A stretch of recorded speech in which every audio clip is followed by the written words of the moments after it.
दिनै दुलाराय बर' फरायसा आफादनि गाहाय मावखुलि बड'फा हाउसनिफ्राय जोङो बे खौरां मेलनि गेजेरजों दुलाराय बर' फरायसा आफादनि माखासे फोरमायथारनो गोनां बाथ्राखौ लानानै जोङो दिनैनि बे खौरां मेलखौ लेंनाय जादों। दा दिनैनि बे खौरां मेलावनो जोंजों दङ मेरे दुलाराय बर' फरायसा आफादनिनो लोगो गाहाय नेहाथारि मानगोनां दिनेश ब्रह्म बिथां, बुंथिगिरि मानगोनां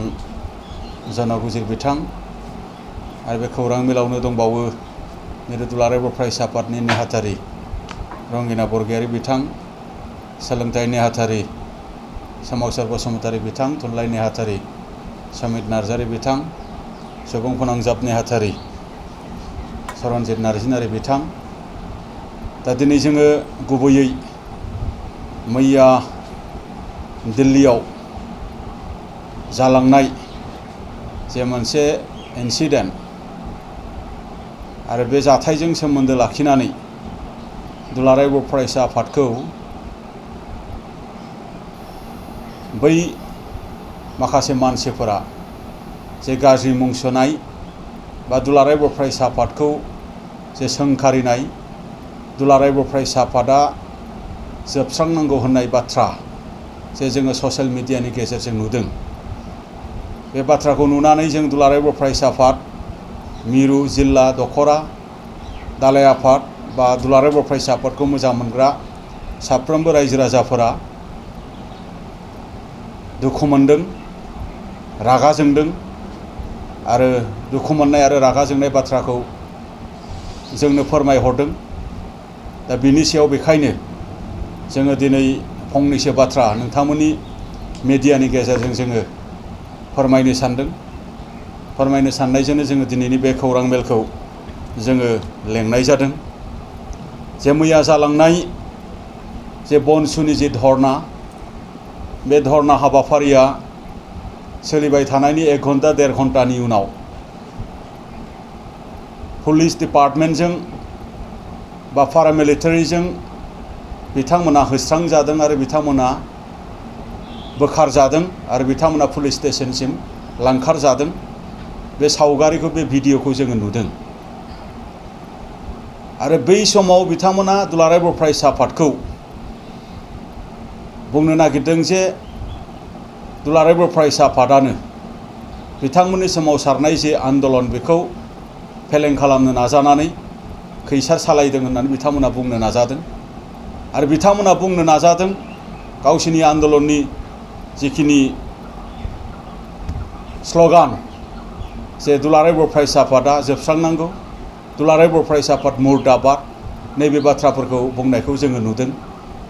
आरो जोंनि मानिजाथाव दिपेन बर' मानगोनां बिथांखौ बिथांमोना गाज्रियै सोंखारिदों, गाज्रियै स्ल'गान होदों। बिथांमोना गो बेक, मुर्दाबाद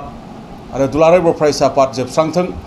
बा दुलाराय बर' फरायसा आफाद मुर्दाबाद, एबसुन मुर्दाबाद, बेबायदि मोनसे साउटिं होनाय बेखौ जोङो नुदों। थारैनो बिथांमोननि बेबायदि बाथ्राया, बिथांमोननि बेबायदि स्ल'गाना मुगैथाव जादों, सोंखारिजाथाव जादों आरो बेखौ सुबुं समाजा आरो बर' माहारिया माब्लाबाबो निमाहा होनाय नङा। आरो जों दुलाराय बर' फरायसा आफादा माब्लाबाबो बेखौ जोङो निमाहा होनाय नङा। बेनिखायनो जोङो गोख्रों रावजों बिथांमोनखौ जोङो सोंखारिदों। बिथांमोना दिल्लीयाव हाबाफारि लादों, मा थांखिजों हाबाफारि लादों, बिथांमोननि उद्देश्यआ मा, बिथांमोना गावसिनि उद्देश्यखौ फकास खालामनायनि अनगायै बिथांमोना दुलाराय बर' फरायसा आफादनि मुं सुनाय बा दुलाराय बर' फरायसा आफादखौसो सोंखारिनो थाखाय बिथांमोना दिल्लीयाव हाबाफारि लादोंब्ला बिथांमोननि जिखिनि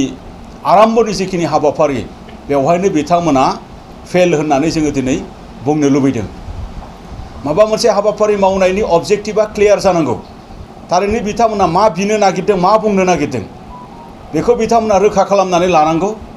आरो बिनि अनगायै जुदि बिथांमोना सोरखौबासो सोंखारिनानै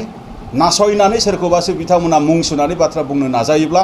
बेवहाय दुलाराय बर' फरायसा आफादा माब्लाबाबो जोङो ओरैनो सिरि थानाय नङा। दुलाराय बर' फरायसा आफादखौ रैखाथि होनांगौनि थाखाय मोनसे समाव जाय दैदेनगिरिफ्रा जेरैखि जाया दुलाराय बर' फरायसा आफादखौ रैखाथि होबोदों दिनैनि दुलाराय बर' फरायसा आफादनि बिबानगिरिफोराबो माबायदि खायदाजों माबायदि कौशलजों माबायदि राहाजों दुलाराय बर' फरायसा आफादखौ फोथांनानै दोननांगौ माहारिनि थाखाय खामानि मावनांगौ दिनैनि दुलाराय बर' फरायसा आफादनि बिबानगिरिफ्राबो दिनै साखाफारा दा बेखायनो बिथांमोननि जिखिनि बुंनाय बाथ्राफोर बेखौ जोङो कन्डेम खालामदों बिथांमोना दिल्लीनि जन्तर मन्तराव धरना खालामदों होस्रांजादों बनजित मन्जिलनि दैदेननाय बियो मोनसे आन्दलनमोन दावराव देख्रेब नार्जारिनि दैदेननाय बियो मोनसे आन्दलनमोन सानसुमा खुंगुर बैसोमुतिनि दैदेननाय बियो मोनसे आन्दलनमोन बिथांमोननि आन्दलना जे होस्रांजादों बिथांमोननि आन्दलन खालामनायनि प्रपार मोनसे प्लेनिं दंना गैयामोन प्रपार मोनसे स्ट्रेटेजि दंना गैयामोन प्रपार मोनसे पारमिसन दंना गैयामोन प्रपार मोनसे पलिसि दंना गैयामोन ना बिथांमोना बर' रायजो राजाफोरखौ आन्दलननि मुङाव मिसगाइड खालामनो थाखाय बिथांमोना दिल्लीयाव लांनानै आननेसेसारि बेबायदि मोनसे पुलिसनि मोनसे टर्चार बैबायदि मोनसे इन्सिडेन्टनि मोनसे माने भुगिनांनाय बेबायदि खालामहैदों नामा आरो बेबायदि जुदि खालामदोंब्ला दावराव देख्रेब मानगोनां बिथांनि दायनिगिरि सानसुमा खुंगुर बैसोमुतियारि बिथाङा दायनिगिरि बनजित मन्जिल आरो बनसुननि दैदेनगिरिफ्रा गिदिरथार दायनिगिरि आरो बेखौ बर' रायजो राजाफ्रा माब्लाबाबो माने बेखौ निमाहा होनाय नङा बिथांमोना गावसोरनि दायखौ गावसोर गनायनानै लानो हायाखै नाथाय बिथांमोना होस्रांजानायनि दायखौ दिपेन बर' आरो एबसुनोसो बिथांमोना जाबसिननो नागिरदों बेखौ माब्लाबाबो जोङो गनायनो हानाय नङा दिनै बिथांमोननि जिखिनि धरना होस्रांजाखांनायनि उनाव पारमिसन दंनायमोनब्ला बिथांमोना बा पारमिसननि टार्म्स एन्ड कन्डिशन्सआ बिथांमोननिया थिगैनो दंनायमोनब्ला बिथांमोना बेखौ मिडियानि गेजेरजों हयथ' रायजो राजाफोरनो दिन्थिनो हानांगौमोन बेखौ हायाखै आरो बिथांमोना दिनै प्रपार पारमिसन दंमोनब्ला बेबायदि होस्रांजायामोन दा बेखायनो बिथांमोना दिनै रायजो राजाफोरखौ बेबायदि मोनसे अलखदाव मोनसे खोख्लैहैनाया बिथांमोननि मोनसे माने दाय गोनां हाबाफारि आरो एमिच्युर्ड मोनसे लिडार आरो बिथांमोननि इमसन आरो सेन्टिमेन्ट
दा बे बाथ्राफोरखौ जोङो माब्लाबाबो जोङो गनायनो हानाय नङा बिथांमोना गिदिरथार मोनसे भुल खालामदों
हिंसा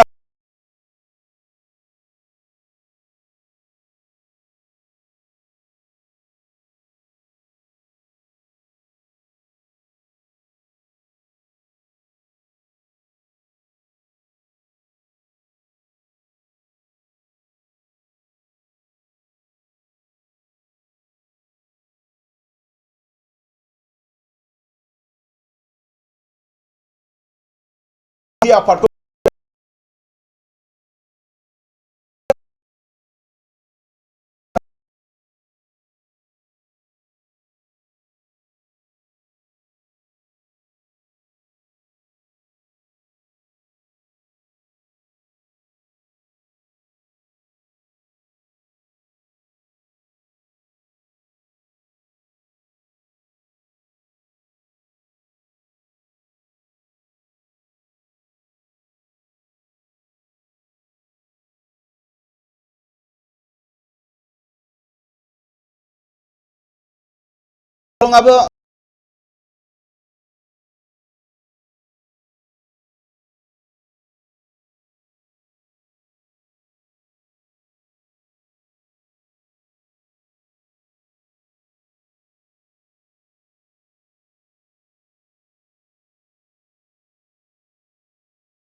खावनो बा एबसुखौ गाग्लोबनो बा नानान बाथ्राफोरखौ जे बुंलायदों जोंनि लाइमोनफोरा बेवहाय टटेलि बिथांमोननि माखासे इन्डिकेसन जे बे थानो हागौ बा बिथांमोन बायदि दैदेनगिरिफोरा दिनै बे बाथ्राखौ लानानै जुदि बे रोखोम जोंनि परिबेसा फैयोबा जथेस्थ बेफोरनि गासै जे माबा जेनेबा